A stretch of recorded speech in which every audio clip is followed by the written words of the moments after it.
This is episode 65 of Social Entrepreneur with Stuart Yasgur of the Ashoka Social Financial Services Group. There's something we just see across all social entrepreneurs is that they give themselves permission.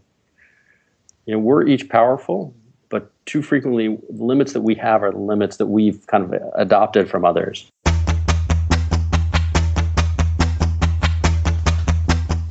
Welcome to the Social Entrepreneur Podcast. My name is Tony Lloyd. I'm a former business executive with Fortune 500 companies. Today, I spend my time with changemakers who are making an impact in the world. Each week, we bring you exciting stories from the world of social entrepreneurs, benefit corporations, and impact investing. Thanks for being with me today. Let's get started. Hi, this is Tony, and before we go into this episode of Social Entrepreneur, I have a couple of announcements. Now, first of all, every Friday, starting Friday, April 8th, we're going to be focusing in the month of April on a series that I'm calling Founding and Funding. So how do you found a company? And then how do you fund that company in order to get it going? So it's a great series. I'm going to be interviewed on April 8th. And then I am interviewing some thought leaders in this area throughout the rest of April every Friday. And the other thing I wanted to announce in today's kickoff of this show is that I am giving away 10 20-minute coaching calls. And in April, we're going to be giving those away. I'll be drawing throughout the month of April. So if you listen to the end, you're going to hear how to sign up for those 10 20-minute coaching calls. And we'll be giving those away during the month of April. So be sure to stick around for that. So now let's kick off the show. Hi, and welcome to episode 65 of Social Entrepreneur with Stuart Yasgur of Ashoka in their Social Financial Services Group. Now, Stuart just mentioned something about your power, and it's an interesting thing. The power of the marketplace is, it's almost invisible at times, and yet it exists. If you think about the power we have as consumers, every time we spend $1, we are voting on the kind of world that we want to live in. So as consumers, we are powerful. We are powerful as investors, where we put our investments, or as contributors, where we contribute to philanthropic activities. We're also powerful as employees of a company because we choose where to apply our talent. Or if we're not an employee and we're a business owner, think of the power of the business owner to shift a society and to make a system-wide change. Well, that's where the Ashoka Social Financial Services Group comes in. And if you heard episode 60 of Social Entrepreneur with Bill Drayton, you heard him talk about not just the power of social entrepreneurs, but the power of a network of leading social entrepreneurs. And Stuart Yasgur is the right guy. Now, what I want you to listen for in this conversation, he's a really smart man. He holds a PhD from the London School of Economics. He also has a degree from Cornell and Columbia. So there's no doubt that his mind is sharp. He understands this world. He also worked for a decade as a consultant in New York City, and he was working with startups and companies in the growth phase. So this is a person with capabilities, with knowledge, but what I want you to listen for is heart. Here he is, Stuart Yasgur. Hello, my name is Stuart Yasgur. I'm with Ashoka, and I lead our Social Financial Services Group globally. What is the Social Financial Group within Ashoka? What is that? Social Financial Services Group at Ashoka is it's a part of Ashoka that really focuses on the role of the market in society and how do we use market forces to improve the quality and character of people's lives. Oh, we're going to dive into that a little bit here in a minute, Stuart. But before we do, let's back up a little bit on your story. And so true confessions here. You and I had this conversation once before, and I totally the software didn't work and all that. And I have heard this, but I find it fascinating, sort of the path that led you from where you were in life to where you're working today. So can you take us on that journey with you a little bit? Sure, absolutely. And Tony, it's always a pleasure to get a chance to speak with you. So I'm glad for the opportunity to do it again. Sure. I think, as is often the case, life makes more sense sometimes when you look backwards. And sitting here today, if I look back, it's probably very predictable that I ended up doing the work that I'm doing and getting to be with the opportunity that I have of being at a place like Ashoka. And I say that because if I look back at my family history, all recent immigrants to the United States, and both sets of my grandparents are entrepreneurs. They immigrated and created lives for themselves as entrepreneurs, small businesses, but also very distinctive businesses in their fields.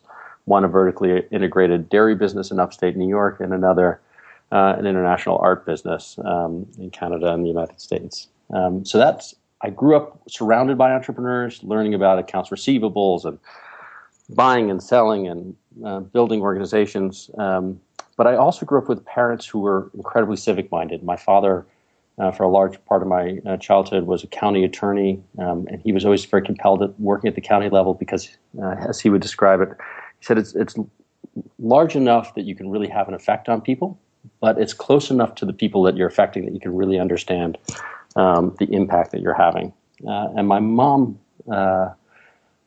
was somebody who had created daycare centers and worked in job centers, and so we were always involved in the civic kind of infrastructure of our community, whether it was at the library, the theater, the job centers, the daycare centers, the county government, or a variety of other activities that they got us roped into. So I grew up kind of always thinking that there was an imperative to contribute and engage, and a real questioning of yourself to say, okay, are you doing this in the smartest way you can? Why are you being limited by the options that are offered to you? What should you go out there and create? I never knew that there would be a place like Ashoka, and I never thought I would be an employee someplace. But when I learned about Ashoka, it seemed like such a natural fit for somebody who comes from a background in entrepreneurship and civic engagement. Yeah. And let me ask you quickly, what year did you first learn about Ashoka? I was late learning about Ashoka. I learned about Ashoka in 2007. I was doing the first chapter of my professional career was in business, for-profit business in New York City. I was running a consulting firm there. Loved creating businesses, working with really smart people. Always wanted to have more of a social impact to the work that we were doing. Wanted to learn how to do that better. I realized that in order to do that, if I wanted to do that really seriously, it involved going back to school. And so I actually exited, went back and did a master's in New York and eventually a PhD in London, focused on this topic. And it was through that PhD that I came and learned about Ashoka. Once I did, it was quick. Within a few months, I was in Washington working with Ashoka at the global level.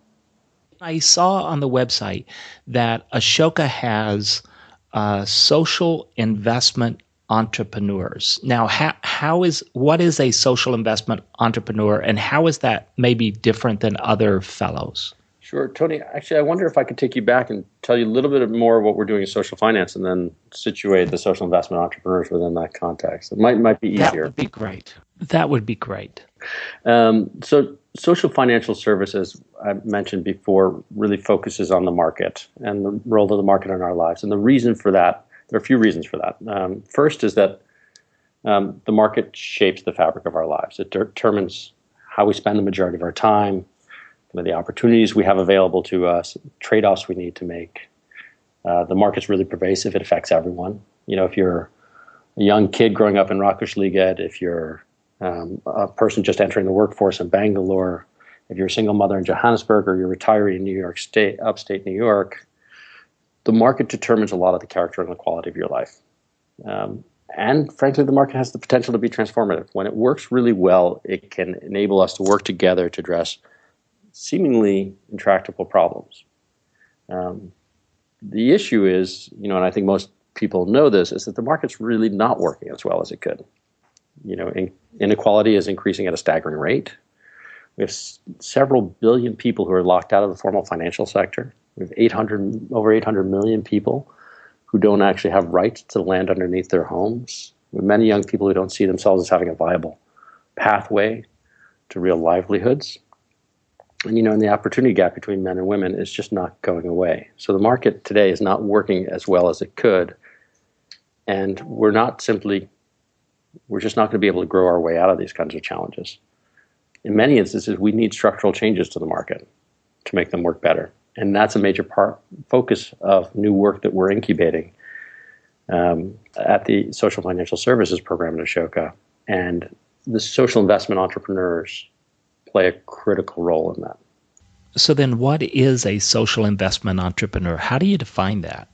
For social investment entrepreneurs, so social investment entrepreneurs are leading social entrepreneurs. That means that they have systems-changing new ideas to address problems in society, and the ideas have the potential to achieve impact at the regional or continent-wide level scale. And the ideas that they have are ideas that create this kind of structural change in the market. So maybe I could just give you a few examples to help. Yeah, that would be great. Sure. So, if you think about Michael Turner, who leads an organization called PERC here in the United States, one of the things that he points out is that, we all have credit scores. Credit scores determine who can borrow money, at what cost, how much of it, how easily. In some cases, they determine whether or not you can get access to a job. It's this invisible set of numbers that play a very important role in determining what kind of opportunities are available to you. Unfortunately, the way that the current credit rating system works is that it's based on people who already have credit and whether they fail to make any payments.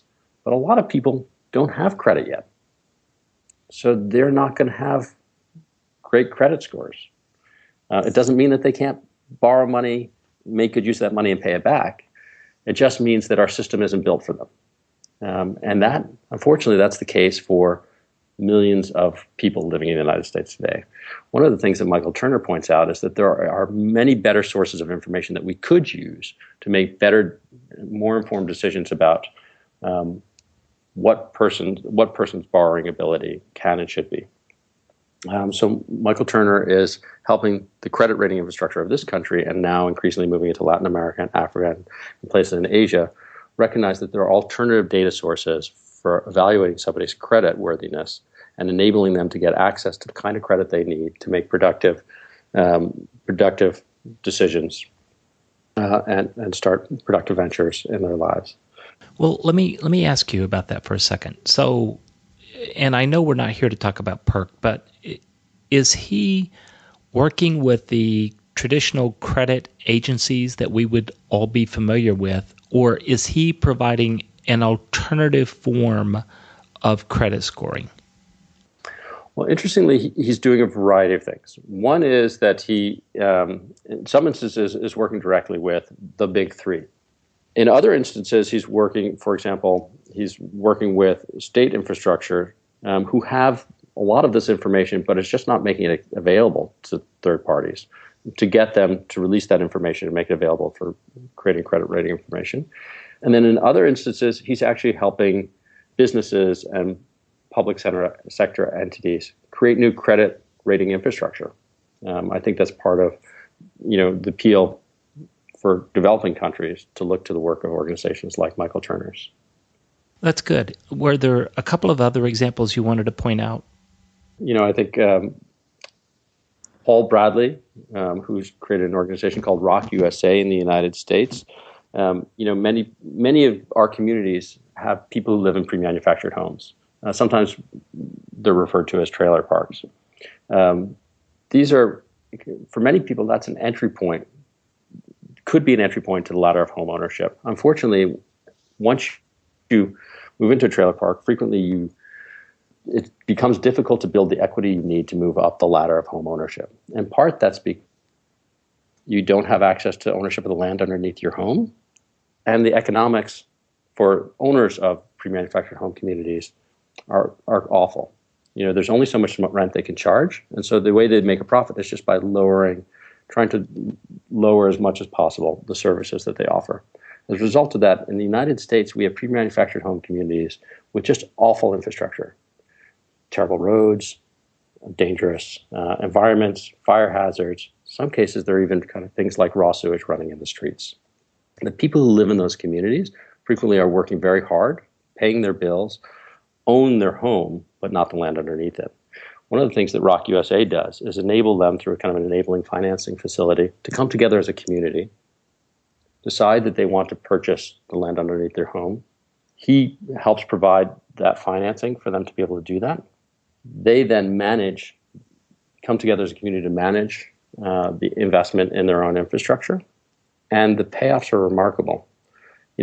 Frequently, if you replace a pre-manufactured home, because many of them are old, just the savings that you receive off decreased utility expenditure can pay back the cost of replacing that manufactured home within less than a decade. That's incredible. That's an incredible return on investment. But almost more importantly, is that this financing facility enables the community to come together. If you live in a community that does not have a lot of wealth, where there's terrible infrastructure, one of the real costs of living in a community like that is that it tears apart the bonds of that community. So you become concerned about who's in the trailer next to you, who's in the house next to you, who's in the home next to you. Crime rates are high. There are problems like drug use and other kinds of things. So instead of seeing your neighbor as somebody that you can work with to solve problems, they become somebody you're worried about. One of the remarkable impacts of the work of Rock USA is that they help those communities come together, see that they have common interests and a means to be able to act on that interest, and they help knit that community together. And, in some of the most touching stories that come out of their work, there's a real transformation from people being slightly embarrassed of living in a pre-manufactured home community to having it be a source of pride for them. And that's it's financing, it's the market, it's all these other things, but it's also an incredible impact on people's lives. So, Stuart, that's a really good point there. Both of the examples you gave are in the U.S., but there are certain themes that kind of go across them. So, access to credit, moving from an informal economy to a formal economy, but there are these phrases in my head, things like, the poor get poorer, or, something that's a truth that I've often thought about is it's expensive to be poor. So when you are in a mobile home and you're not really, you're making the payments every month, but you're not really building equity. So it sounds like these social investment entrepreneurs, what they are working on is structural issues that keep people from being able to raise themselves out of poverty. Is that right? Is that what I'm hearing you say? I think that's absolutely right. I think one correction I would say is it's not most of these social entrepreneurs are helping people out of poverty. They're enabling people to help themselves out of poverty. Well said. Yes, agreed.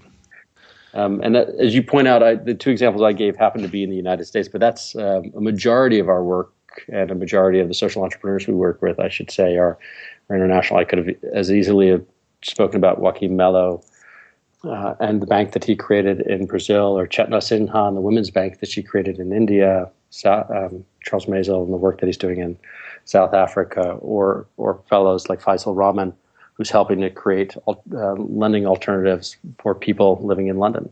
So it's really, I think we're seeing the early part of a global change for how people are using and changing finance to enable people to improve their own lives. And that's the tip of a much larger change that we think is coming. So what is Ashoka's role then?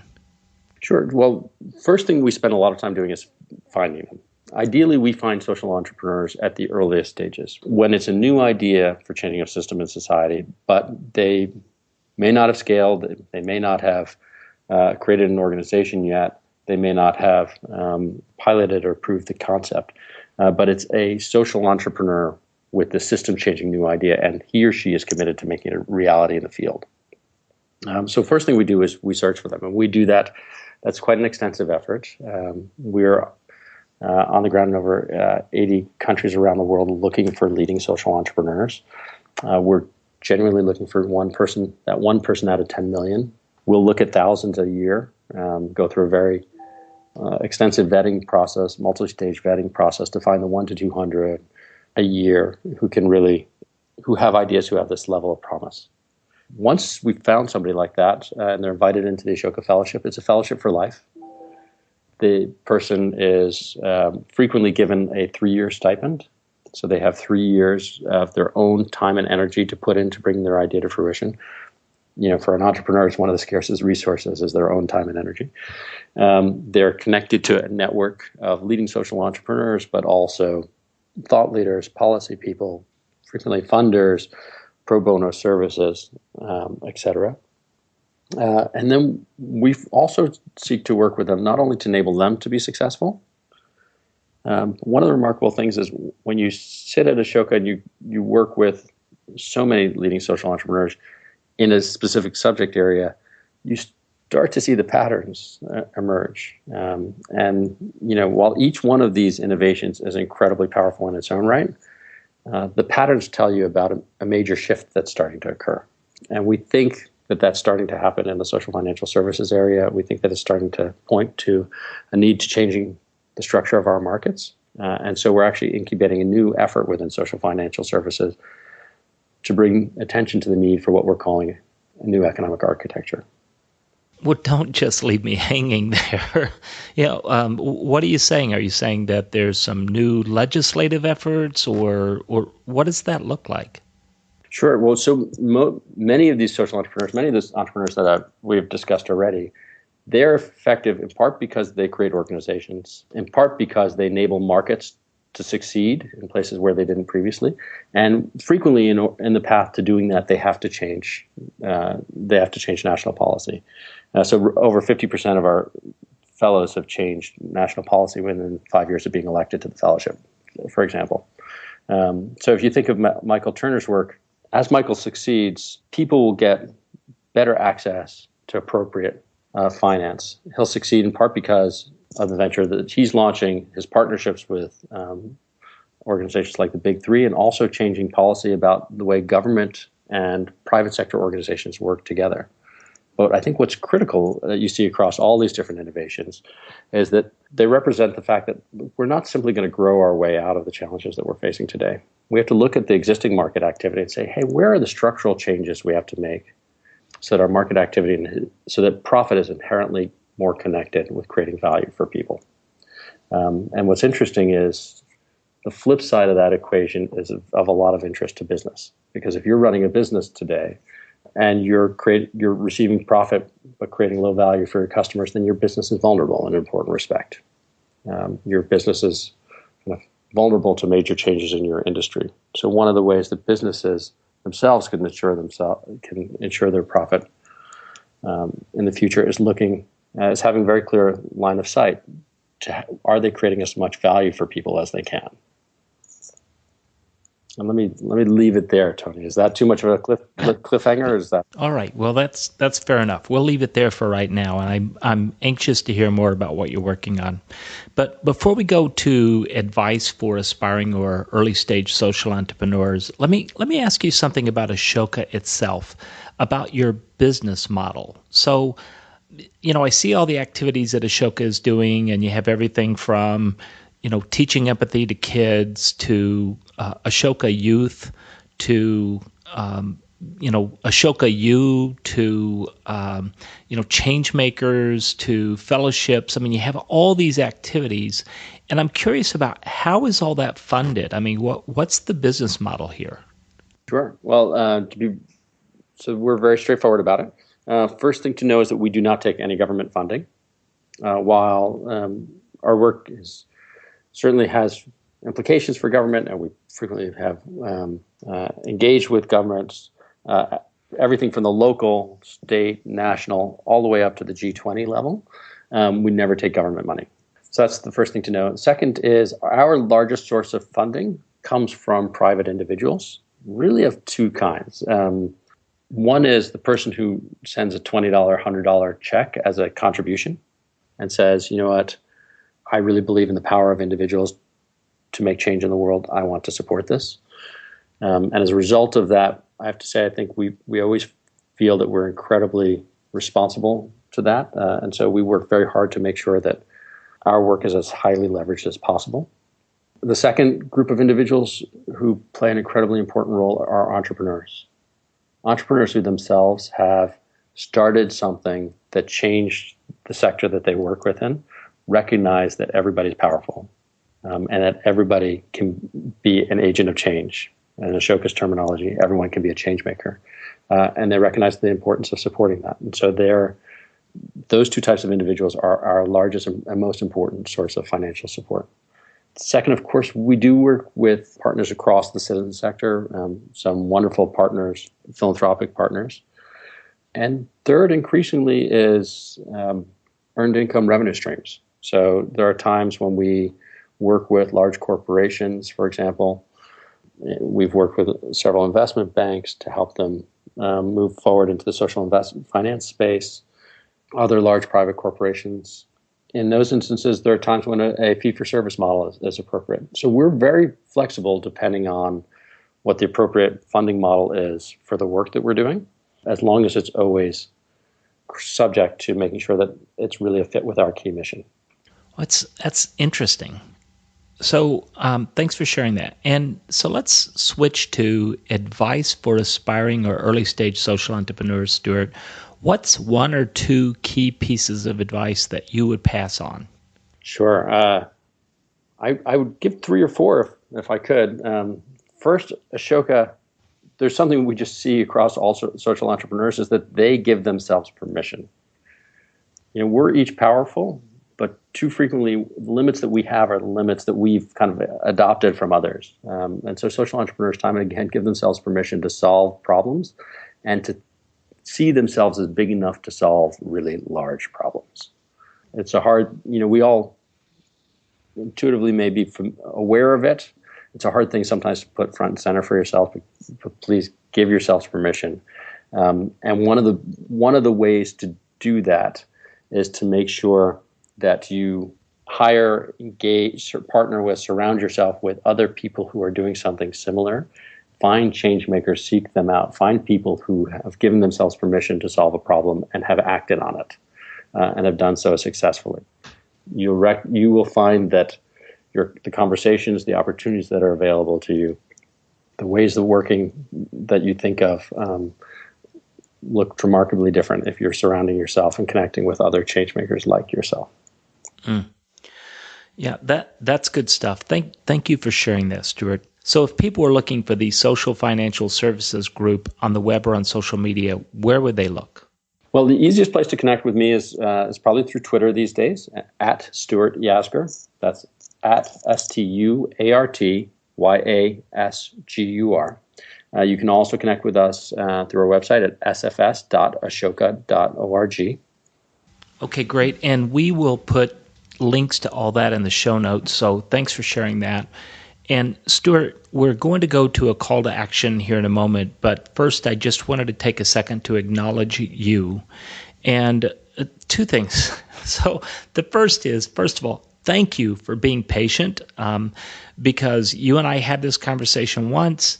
The recording didn't stick for whatever reason, and now we've had it a second time. And I know that you are an incredibly busy person. So thank you for your patience. Thanks for coming back on and having this conversation not just once, but twice.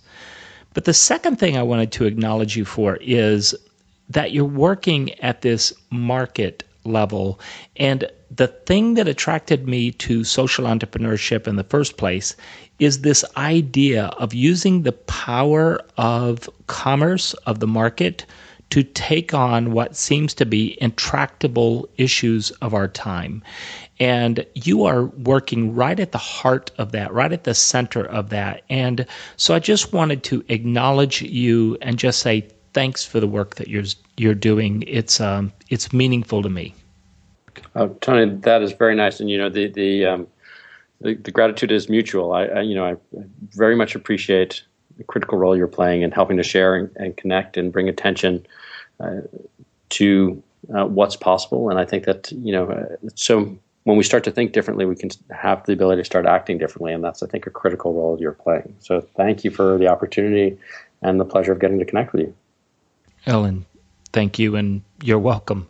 So, Stuart, let's move to a call to action then.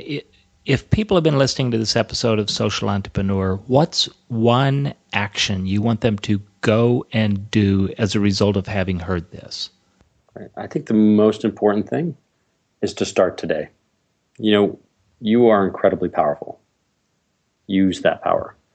We are all consumers, we're investors, we're contributors, we're people who work. Use the power we have in each of those roles. When we let people know that there's a demand for goods and services, for investment opportunities and jobs that align for our values, we help people know that there's a demand for thinking very differently about the market, and that success requires thinking about our impact on the world.